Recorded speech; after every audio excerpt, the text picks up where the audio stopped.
Les marchés ont retrouvé des couleurs ces derniers jours. On a carrément clôturé au-dessus des 7000 points sur le CAC 40 vendredi soir. Mais l'année 2022 aurait été particulièrement mouvementée. Jean-Louis Delerose, c'est la 5e édition de notre palmarès BFM Bourse des actions les plus rentables du CAC 40. Une année mouvementée, mais les investisseurs s'en sortent pas si mal.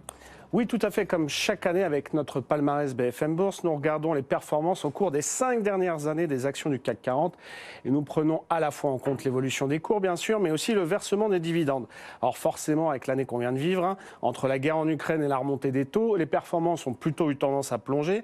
Le rendement moyen des actions du CAC 40 est tombé à 6% par an sur la période 2018-2022. C'est pratiquement 2 fois moins bien que lors de notre précédent palmarès.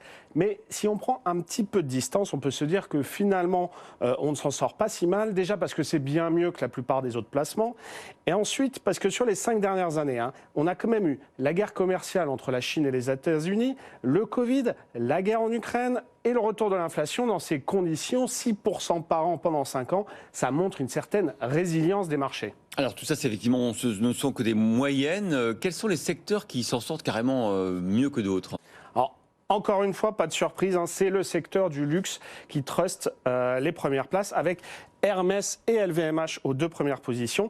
Les actionnaires d'Hermès ont eu le droit à un rendement par an de 27%. C'est par an sur 5 ans, c'est énorme. C'est 27% par an au cours des 5 dernières années. On retrouve ensuite LVMH qui est pratiquement à 24% par an et Vivendi un peu plus de 16% par an.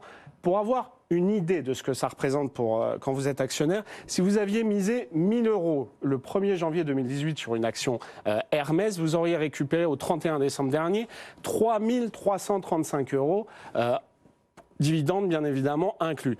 Si vous aviez misé sur une action moyenne du CAC 40, vous auriez récupéré quasiment 3 fois moins, autour de 1 340 €, ce qui est déjà pas mal.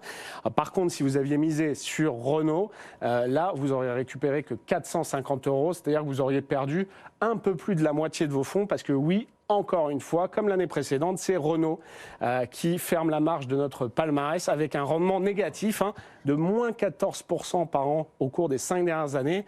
Derrière, on a Société Générale qui est à moins 7% par an et ensuite Danone, moins 3% par an.